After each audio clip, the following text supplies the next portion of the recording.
হয়? আমি আমার কর্মসূত্রে যোগদান বিএসসি এগ্রিকালচার অনার্সের পরে চা বাগানের অ্যাসিস্ট্যান্ট ম্যানেজার হিসাবে উত্তরবঙ্গ। পরবর্তী ক্ষেত্রে আমি আবার আমার মাস্টার ডিগ্রি এমএসসি এগ্রিকালচার করি। এমএসসি এগ্রিকালচার শেষ করেই আমি পশ্চিমবঙ্গ সরকারের West Bengal agricultural service administrative, সেখানে এগ্রিকালচার ডেভেলপমেন্ট অফিসার হিসাবে 4 বছরের বেশি সময় সেখানে অতিবাহিত করেছি। রাজ্যের বিবিধ জায়গায় আমার ট্রান্সফার হয়েছে। পরবর্তী সময় 1997 সালে আমি বিধানচন্দ্র কৃষি বিশ্ববিদ্যালয়ের লেকচারার হিসাবে জয়েন করি এবং লেকচারার পরে তদানীন্তন সময় ডেজিগনেশন অনুসারে রিডার, অ্যাসোসিয়েট প্রফেসর এবং আমি 2012 সাল থেকে প্রফেসর, অর্থাৎ 2012 মানে এখন 2026, প্রায় 14 বছর সিনিয়র প্রফেসর হিসাবে কাজ করছি। স্যার নমস্কার, বাংলা মন থেকে বলছি সন্ময় বন্দ্যোপাধ্যায়। যাঁর কথা এতক্ষণ শুনছিলেন মানুষটির নাম ডক্টর কল্যাণ চক্রবর্তী। পেশায় অধ্যাপনা করতেন, রিডার হয়েছিলেন, রহরা রামকৃষ্ণ মিশনের ছাত্র ছিলেন, অনাথ আশ্রমে বড় হয়েছেন।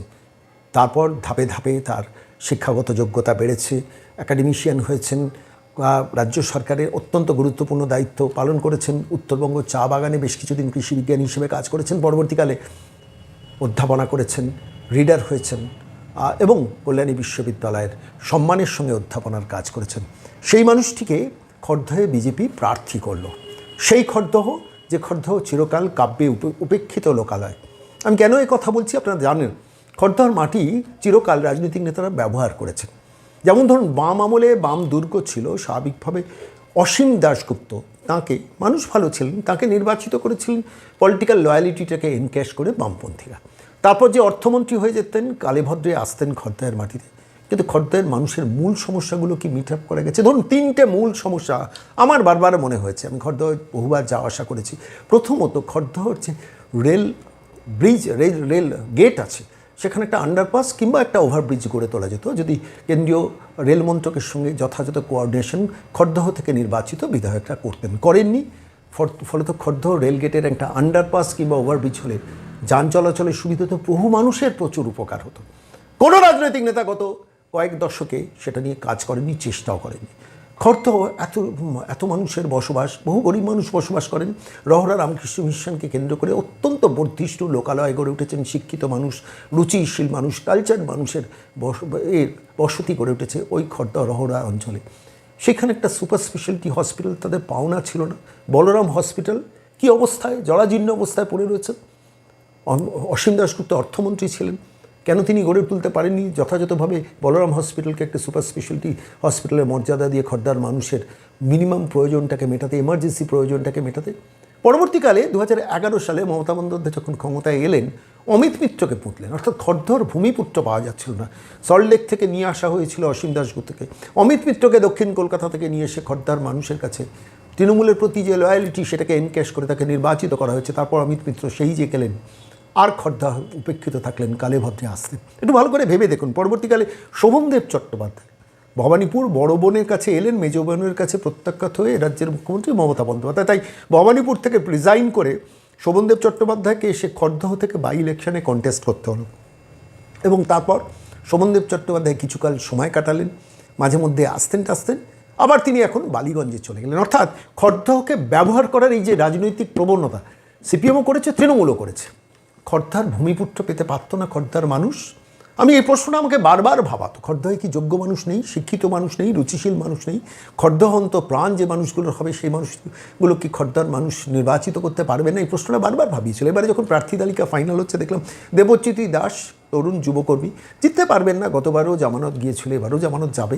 অন্তত পলিটিক্যালের জন্য প্রেডিকশন করার কোনো দরকার নেই। কিন্তু বামপন্থী প্রার্থীরা দেওয়াল লিখবেন, কিন্তু বামপন্থী প্রার্থী জেতার কোনো জামানত বাঁচানোর কোনো স্কোপ নেই। এটা দেওয়াল লিখন স্পষ্ট, বলার কিছু নেই। তাহলে লড়াইটা কার? তৃণমূলের সঙ্গে বিজেপি। তৃণমূল কাকে প্রার্থী করলেন? দেবদীপ পুরোহিত। একদা খড়দায় থাকতেন, এখন কলকাতার বাসিন্দা। মমতা বন্দ্যোপাধ্যায় ছায়ার সঙ্গী বিদেশে যখন সফরে গিয়েছিলেন সঙ্গে ঘুরতেন, অর্থাৎ সেটেলমেন্টের পলিটিশিয়ান হয়ে গেলেন, সাংবাদিক কাম সেটেলমেন্টের পলিটিশিয়ান। ফলে আলটিমেটলি খড়দহের কোনো লাভ হবে না। কেন ওই নামে দেবদীপ পুরোহিত যদি নির্বাচিত হন, আলটিমেটলি মমতা বন্দ্যোপাধ্যায়ের ছায়াসঙ্গী হওয়ার চেষ্টা করবেন। তৃণমূলপন্থী সাংবাদিক হিসেবে পরিচিত ছিলেন বরাবরই, সেই কাজটি করবেন, কিন্তু আলটিমেটলি খড়দহ তার ভূমিপুত্র পাবে না। সেইখানে দাঁড়িয়ে নজর ছিল যে আলটিমেটলি বিজেপি তার ভূমিপুত্র নির্বাচিত করেন কিনা খড়দহ মাটি থেকে। আমরা দেখলাম ডক্টর কল্যাণ চক্রবর্তী তাঁকে মনোনীত করলেন। কে কল্যাণ চক্রবর্তী কে? সবারই আগ্রহ ছিল যে বিজেপি যাকে প্রার্থী করলো মানুষটিকে। পরবর্তীকালে পরিচয় করতে গিয়ে দেখলাম যে মানুষটি ওই খড়দহ রহড়া রামকৃষ্ণ মিশনের অনাথ আশ্রমে তার জীবনের প্রথম পর্বটা বড় হওয়া।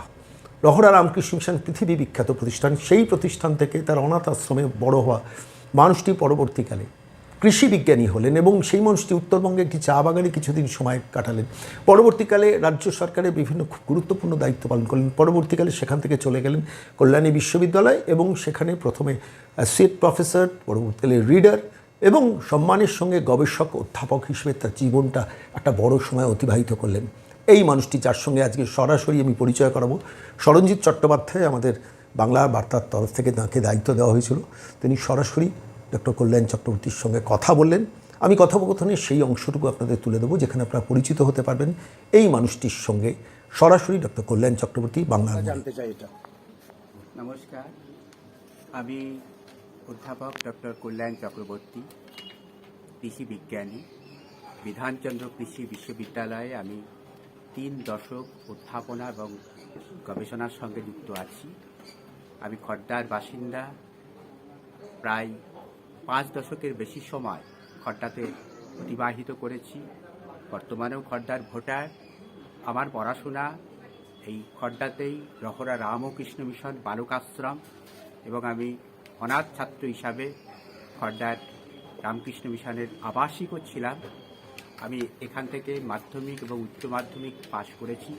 AC college, Ramakrishna mission Vivekananda centenary college থেকে আমার হায়ার সেকেন্ডারি পাস। পরবর্তী সময় আমি বিধানচন্দ্র কৃষি বিশ্ববিদ্যালয়ে বিএসসি এগ্রিকালচার অনার্স এবং তারপরে এমএসসি এগ্রিকালচার করি, পরে পিএইচডি করি। আমি খড়দাতে দীর্ঘদিন থাকার সুবাদে খড়দার যে বিভিন্ন সমস্যা, নাগরিক সমস্যা, সামাজিক যে সমস্যা, এখানকার যে নিকাশি অবস্থা সমস্যা ইত্যাদি সম্পর্কে ভুক্তভোগী। আমার মনে হয়েছে খড়দা দীর্ঘদিন ধরে বিগত শাসনে বিগত রাজনৈতিক দলের শাসনে খড়দা কিন্তু কেবলমাত্র মন্ত্রিত্বই দিয়েছে, কিন্তু তার বিপ্লবীতে দাঁড়িয়ে আমরা আধুনিক খড়দার উপকরণ বা আধুনিক খড়দার রূপ কিন্তু সেইভাবে দেখতে পাই না। খড়দার অনেক বড় সমস্যা, যেমন স্টেশন রোড, অফিস টাইমে সন্ধ্যাবেলায় যানজট হয়, তো সেখানে ওরাল পুল এখনও হলো না। অল্টারনেটিভ কোনো রাস্তা আছে কি না, তো সেটাও ভাবার দরকার। ওরাল পুলটা কীভাবে করা দরকার, অথচ সূর্য সেনবাসী রুটি রুজি যাতে কোনো রকম অসুবিধা না হয়, তারাও যাতে তাদের ব্যবসাটা সম্যকভাবে করতে পারে, সব কিছু মিলিয়ে গ্রাউন্ড লেভেল রিয়ালিটি বুঝে আমরা সেই ওরাল পুলটা করতে পারি কিনা সেটা চিন্তাভাবনা করব। খড়দার আরেকটি আমার মনে হয়, যেহেতু খড়দা একখানা এডুকেশনাল হাব, শিক্ষা সত্ত্ব বলা যেতে পারে, তো এখানে যা হয়েছে রহড়া রামকৃষ্ণ মিশন বালক আশ্রমকে কেন্দ্র করে। কিন্তু আমরা অনেকেই হয়তো জানি না, রহড়া খড়দায় প্রভু নিত্যানন্দ দীর্ঘদিন ধরে অবস্থান করেছেন। তার সহধর্মী জাহ্নবা দেবী, তিনি একসময় নিত্যানন্দের মহাপ্রয়াণের পরে তিনি বৈষ্ণব সমাজের কিন্তু নেতৃত্বে চলে আসলেন, আজ থেকে প্রায় 500 বছর আগে। যেখানে একটি সমাজ ক্রমাগত অবগুণ্ঠনে ঢেকে যাচ্ছে, তার বিপরীতে দাঁড়িয়ে একজন মাতৃশক্তি বৈষ্ণব সমাজের নেতৃত্ব দিচ্ছে, কিন্তু তাকে মনে রাখেনি। খড়দায় তার নামে স্মৃতিচিহ্ন কোথায়? তো এমন হতেই পারে আগামী দিনে আমরা করব, কথা দিচ্ছি, যে জাহ্নবা দেবীর নামে একটি মহিলা মহাবিদ্যালয়, সেটি করা দরকার। রাসকোলা ঘাট, যেখানে বিভিন্ন পূজার প্রতিমা নিরঞ্জন হয়, সেই সব জায়গাগুলো অপরিসর, তো সেই সব জায়গাগুলো ডেভেলপমেন্ট করা দরকার। আরও যেটি প্রয়োজন সেটি হচ্ছে নিকাশি বন্দোবস্ত। খড়দায় যে রহড়া পানশিলা দিয়ে যে খালটা চলে গেছে, এই খালটাকে কিভাবে নিকাশি সুবন্দোবস্ত করে, এমনকি পরবর্তীকালে ভেতর দিয়ে কোনো জলযানের বন্দোবস্ত, একেবারে গঙ্গার থেকে শুরু করে ভেতর যতদূর পর্যন্ত চলে গেছে, এই রকম জলযানের বন্দোবস্ত করে সেটাকে আমরা মানুষের কাজে আনতে পারি কিনা সেটাও দেখা দরকার। এছাড়া আরেকটি বিষয়, সেটা হলো ওয়াটার মেট্রো। আমরা ব্যারাকপুর থেকে খড়দা হয়ে আগরপাড়া, বেলঘরিয়া, ডানলপ, এমনকি দক্ষিণেশ্বর, একেবারে হাওড়া স্টেশন পর্যন্ত এখানে যদি আমরা ফেরি সার্ভিস করি, ভেসেল চালায়, ওয়াটার মেট্রো যদি রুট দিই, এমনকি আরও দীর্ঘ পথ হতে পারে, নৈহাটি থেকেও হতে পারে বা কল্যাণী থেকেও হতে পারে, তাহলে কিন্তু আমরা অনেক যানজটের সমস্যা থেকে আমরা বেরিয়ে আসতে পারি। আরও যে বিষয় সেটি হচ্ছে ব্যারাকপুর পর্যন্ত মেট্রো ভাবনা তো আছেই, সেই কাজ চলছেই, তার সুযোগ সুবিধা খড়দাবাসীও পাবেন। মেট্রোর যোগাযোগ ব্যবস্থা অন্যতম একটা মাধ্যম হবে। এছাড়াও খড়দা থেকে কোনো বাস, নিয়মিত বাস হাওড়াগামী এখান থেকে টার্মিনাল হতে পারে কিনা, সেই দাবিও অনেক রহরাবাসী আছে, সেগুলোও আমাদের মনোযোগ দিতে হবে। অনেক রহরাবাসী কথাও বলেন যে খড়দায় এরকম একটা ঐতিহাসিক গুরুত্বপূর্ণ জায়গা হওয়া সত্ত্বেও বিভিন্ন দূরপাল্লার ট্রেন বা বিভিন্ন থ্রু ট্রেন, গ্যালোপিং ট্রেন, সেগুলো কিন্তু খড়দাতে দাঁড়ায় না। খড়দা একটা যদি উন্নত জায়গা হয়, এখানে যদি এত মন্ত্রী এখান থেকে বেরিয়ে আসেন, তাহলে এরকম জায়গাগুলো মানে ডেভেলপমেন্ট হওয়া উচিত। এই কথাগুলো কে বলবো খড়দাবাসী হিসাবে? মূল সমস্যা সেটি হচ্ছে মোরালপুর যানজটের যে ব্যাপারগুলো সেগুলো তো আছে। এছাড়া যেটি আছে সেটি হচ্ছে খড়দায় কিন্তু স্বাস্থ্য ব্যবস্থার জন্য এখানে কোনো স্ট্রোকের কোনো পেশেন্ট আসে, হার্টের সমস্যা হলে বর্তমানে যেটা বলরাম হাসপাতাল আছে সেটাকে মানোন্নয়ন করে এমন বন্দোবস্ত করা যে ট্রমা সেন্টার, এখানে এরকম ধরনের সমস্যায় মানুষ কলকাতায় না গিয়ে আগে খড়দার হাসপাতালটা ভাববে, এরকম পর্যায়ে নিয়ে যাওয়ার চেষ্টা করা। এমনকি রহড়ার দিকেও জনসংখ্যা বাড়ছে, তো এখানে নতুন করে এরকম একটা উন্নত মানের হাসপাতাল, সরকারি হাসপাতাল করা যায় কিনা সেই ব্যবস্থা করতে হবে।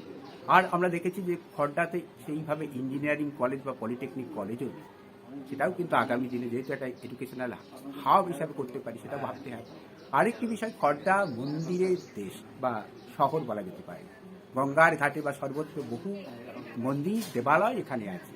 এই সম্পূর্ণ সব মন্দিরগুলোকে একত্রিত করে একটা এমন প্যাকেজ হতে পারে টেম্পল ট্যুরিজম যাকে বলে, অর্থাৎ আধ্যাত্মিক বা মন্দির পর্যটন ব্যবস্থা। অনেক মানুষের কর্মসংস্থান হবে, খড়দা একটা দর্শনীয় স্থান হবে, বহু মানুষ এখানে দেখতে আসবে।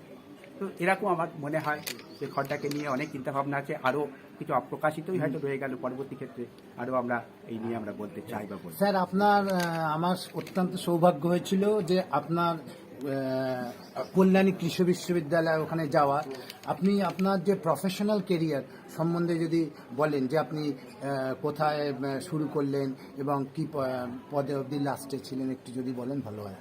আমি আমার কর্মসূত্রে যোগদান বিএসসি এগ্রিকালচার অনার্সের পরে চা বাগানের অ্যাসিস্ট্যান্ট ম্যানেজার হিসাবে উত্তরবঙ্গ।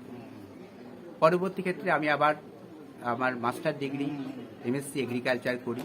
এমএসসি এগ্রিকালচার শেষ করেই আমি পশ্চিমবঙ্গ সরকারের West Bengal agricultural service administrative, সেখানে এগ্রিকালচার ডেভেলপমেন্ট অফিসার হিসাবে 4 বছরের বেশি সময় সেখানে অতিবাহিত করেছি। রাজ্যের বিবিধ জায়গায় আমার ট্রান্সফার হয়েছে। পরবর্তী সময় 1997 সালে আমি বিধানচন্দ্র কৃষি বিশ্ববিদ্যালয়ের লেকচারার হিসাবে জয়েন করি এবং লেকচারার পরে তদানীন্তন সময়ের ডেজিগনেশন অনুসারে রিডার, অ্যাসোসিয়েট প্রফেসর, এবং আমি 2012 সাল থেকে প্রফেসর, অর্থাৎ 2012 মানে এখন 2026, প্রায় 14 বছর সিনিয়র প্রফেসর হিসাবে কাজ করছি। স্যার, আপনার এটা তো আমরা শুনলাম, আপনার পলিটিক্যাল কেরিয়ারটা যদি একটু বলেন। আমি মোটামুটি 2015-16 সাল থেকে বিজেপি টিচার সেল কলেজ এবং বিশ্ববিদ্যালয়ের জয়েন্ট কনভেনার হিসাবে দায়িত্ব পালন করেছি। পরবর্তী ক্ষেত্রে নদিয়া জেলাতে গুড গভর্নেন্স সেলের কনভেনার হিসাবে কাজ করেছি।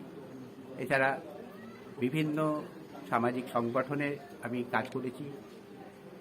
ABRSM, অখিল ভারতীয় যে শিক্ষক যে সংগঠন আছে তার রাজ্য কার্যকারিণী সদস্য হিসাবে কাজ করেছি।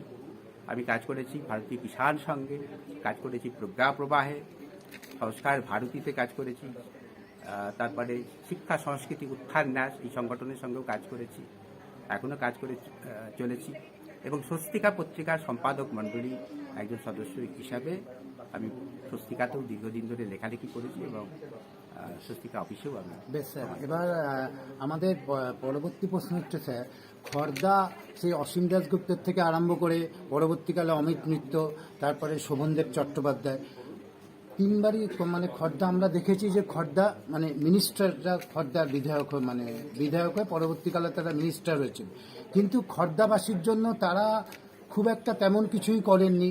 আমরা জ্বলন্ত উদাহরণ হিসেবে দেখতে পাই যে আপনি বললেন আপনার বক্তব্যে যে খড়দা উড়ালপুল, আমরা জানি যে মাননীয় রেলমন্ত্রী অশ্বিনী বৈষ্ণবজির সাথেও আপনার অত্যন্ত সুসম্পর্ক। আপনি খড়দা থেকে নির্বাচিত হয়ে আসলে উড়ালপুল সমস্যাটার ব্যাপারে আপনি কি ভাবছেন? এটা একটা জ্বলন্ত সমস্যা, তার কারণ খড়দাবাসী সকলেই এই সমস্যার মুখোমুখি হয়েছে এবং তারা বিরক্ত। এই অপরিসর রাস্তা, তখন যারা এই রাস্তাটা তৈরি করেছিলেন স্টেশন রোড, তারা বোঝেননি একদিন খড়দা একটা বৃহত্তর নগরীতে পরিণত হবে, অনেক জনসংখ্যা হবে, সেইভাবে তারা পরিকল্পনা করেননি। কিন্তু পরবর্তী ক্ষেত্রে যখন পরিকল্পনা করা যেত, সেটাও কিন্তু আমরা দেখিনি। প্রদীপের তলায় অন্ধকার হয়ে আছে। কিন্তু খড়দাবাসী, আপামর রাজ্যবাসী দেখে নেবেন, বেশিদিন ভরসা রাখিস, হবেই হবে, ওরে মন হবেই হবে, খড়দায় উড়ালপুল হবেই। স্যার, আমাদের শেষ প্রশ্ন, এই স্বৈরাচারী সরকারকে হাঁটাতে 109 খড়দা বিধানসভায় জেতার ব্যাপারে স্যার আপনি কতটা আশাবাদী? মানুষ বলছেন, আমি যেখানেই প্রচারে যাচ্ছি তারা বলছেন দুর্নীতি মুক্ত উন্নত খড়দা আপনাকে উপহার দিতে হবে। সেই জন্যই আমাদের আশীর্বাদ, শুভেচ্ছা আপনাকে দু হাতে ভরিয়ে দেব। আমি খড়দার মানুষকে দীর্ঘদিন ধরে চিনি, তার কারণ আমি খড়দারই ভূমিপুত্র, খড়দাই বেড়ে উঠেছি। খড়দার বহু মানুষ, বহু সংগঠন, রাজনৈতিক অরাজনৈতিক, আমি কেবলমাত্র রাজনৈতিক জগতেই কাজ করেছি তা নয়, সাহিত্য, সংস্কৃতি, আধ্যাত্মিক, এখানকার মঠ মন্দিরের যারা মহন্ত আছেন তারাও তাদের বিভিন্ন যে ধর্মীয় অনুষ্ঠানেও আমাকে ধর্মচর্চার জন্য এবং নানান যে বক্তব্য রাখবার জন্য আমন্ত্রণ জানিয়েছেন। সেখানে তাদের আমন্ত্রণে উপস্থিত হয়েছি, আশীর্বাদ পেয়েছি। অর্থাৎ খড়দাকে নিয়ে আমি সবসময় ভালো। এমনকি খড়দার যারা খেলোয়াড়, ফুটবল, ক্রিকেট নিয়ে যারা বিগত সময় নেতৃত্ব দিয়েছেন, খড়দা থেকে উঠে এসছেন নাম করা নামজাদা খেলোয়াড়, তাদেরকে তো আমরা ভুলেই যাচ্ছি। আগামী দিনে এখান থেকে, খড়দা থেকে অনেক উন্নত মানের, উচ্চ মানের খেলোয়াড় তৈরি করতে হবে। ক্রিকেট, ফুটবল ও অন্যান্য যে খেলাধুলার ক্ষেত্রে তারা যাতে এখানে তালিম পায়, তারা যাতে এখান থেকে প্রশিক্ষিত হতে পারে, খড়দার ক্লাবগুলো যাতে একত্রিত হতে পারে, ক্রীড়া একাডেমি যাতে করে, তো এনাদেরকে যাতে আর কি তুলতে পারি, নতুন প্রজন্মকে ক্রীড়ামুখীও করতে পারি, শরীরচর্চার কেন্দ্র করতে পারি, সবটাই ভাবব। আমি আশাবাদী যে খড়দায় এই পরিবর্তনটা জরুরি, খড়দায় পরিবর্তন আসছে। খড়দার মানুষ সিদ্ধান্ত নিয়ে ফেলেছে, তারা ভারতীয় জনতা পার্টিকে আশীর্বাদ করবে, পদ্মফুল চিহ্নে তারা ভোট দেবে এবং আমার দৃঢ় বিশ্বাস 100% আমি মনে করি যে খড়দায় বিজেপির ফুল ফুটছে, উন্নত খড়দা হবে এবং কলুষিত মুক্ত খড়দা হবে, দুর্নীতি মুক্ত খড়দা হবে। যে খড়দা সোনার বাংলার অবিচ্ছেদ্য অঙ্গ হবে, যে খড়দা বিকশিত ভারতের অবিচ্ছেদ্য অঙ্গ হবে। আমাদের যশস্বী প্রধানমন্ত্রী নরেন্দ্র মোদীজি যে পথে ভারতবর্ষকে নিয়ে যাচ্ছেন, একইভাবে পশ্চিমবঙ্গ সরকারও সেই দলের শাসনে আসবে এবং খড়দা সেই জগৎসভায় শিক্ষা, সংস্কৃতি, আধ্যাত্মিক, সামাজিক, শিল্প সব ক্ষেত্রে এখানকার ছেলেমেয়েরা চাকরি পাবে, শিল্পের নানান ধরনের যে আধার গড়ে উঠবে। সব শেষে আমি বলি যে এই যে প্রাপ্তি, অনেকের কাছেই এগুলো হচ্ছে আনফেল্ড নিড, অনেকেই বুঝতে পারছেন না তাদের কি সমস্যা, অননুভূত সমস্যা, প্রয়োজন, অননুভূত প্রয়োজন থেকে অনুভূত প্রয়োজনে নিয়ে যেতে চাই। খড়দাবাসীকে বোঝানোর চেষ্টা করেছি, তারাও বুঝতে পারছেন। আনফেল্ড নিড থেকে ফেল্ড নিডে পরিণত হবে এবং আমরা সেই যে প্রারব্ধ, যেই লব্ধ বস্তু আমরা পাবই, কাঙ্ক্ষিত বস্তু পাবই, কিন্তু কাঙ্ক্ষিত বস্তুটা কোথায় রাখবো? গীতাতে আছে 9 নম্বর অধ্যায়ের 22 নম্বর শ্লোক, তার মধ্যে একটা শব্দ বন্ধ আছে, যোগক্ষেম বহাম্মহম, অর্থাৎ যে প্রারব্ধ ঈশ্বরের যে লব্ধ বস্তু, সেইটা পাওয়ার পর সেটা রাখবো কোথায়? রাখবো খড়দা একটা স্পিরিচুয়াল হাব হবে, এটা একটা আধ্যাত্মিক রিলিজিয়াস পর্যটন হবে, সেখানেই রাখতে হবে। তার কারণ এটা তো কোনো ভল্টে রাখা যায় না। অতএব আমরা আকাঙ্ক্ষিত বস্তু লাভ করব এবং সেটা সংরক্ষণের জন্য খড়দাতেই তৈরি করব তার যে আধার। নমস্কার, নমস্কার খড়দাবাসী।